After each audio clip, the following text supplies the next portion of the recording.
مولانا روم علیہ رحمہ فرماتے ہیں ہر کے او ارزاں خرد ارزاں دہد گوہر طفل بقر سے نا دہد۔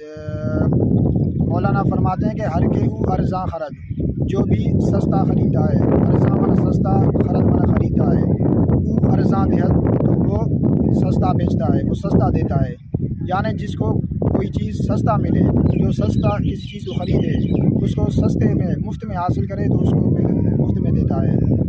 ہر کے او ارزاں خرد ارزاں دہد گوہر طفل بقر سے نا دہد۔ دوسرے مصرے میں ایک مثال دیتے ہیں، گوہر طفل بقر سے نا دہد۔ قرص مانا ٹکیا، جیسے کہا جاتا ہے قرص خورشید، یعنی سورج کا ٹکیا، سورج کا وہ گول ٹکیا جو ہے اس کو کہتے ہیں قرص۔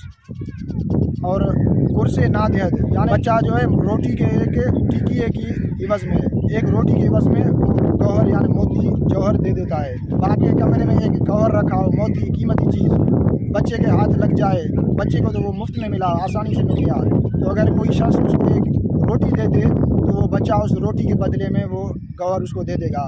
کیونکہ اس گوہر کے حاصل کرنے میں بچے نے محنت و مشقت نہیں اٹھائی، تکلیف نہیں اٹھائی، اس کو مفت میں ملا تو وہ مفت میں ہی دے دے گا، ایک چھوٹی سی چیز کے ملنے پر وہ دے دے گا۔ تو اسی طرح بالکل پاکستان کو حاصل کرنے کے لیے جنہوں نے کوشش کی، جد و جہد کیا، جنہوں نے قربانیاں دیں، اپنی جانیں گنوائیں، ان لوگوں کو پاکستان کی قدر معلوم ہے کہ پاکستان کی کیا قدر ہے، کیا منزلت ہے۔ جو ہے آج کل کے لونڈے لڑکے جو ہے باجا بجاتے ہیں، ڈانس کرتے ہیں، تو ان کو پاکستان کی قدر نہیں، کیونکہ ان کو پاکستان مفت میں ملا ہے۔ قدر اس کو ہوگی جو جس چیز کے لیے جس نے محنت کی ہوگی۔ ان کو چاہیے کہ آج کل کے لڑکوں کو کہ وہ شکرانہ ادا کریں، پاکستان کی قدر کو جانیں، آزادی کی قدر کو جانیں۔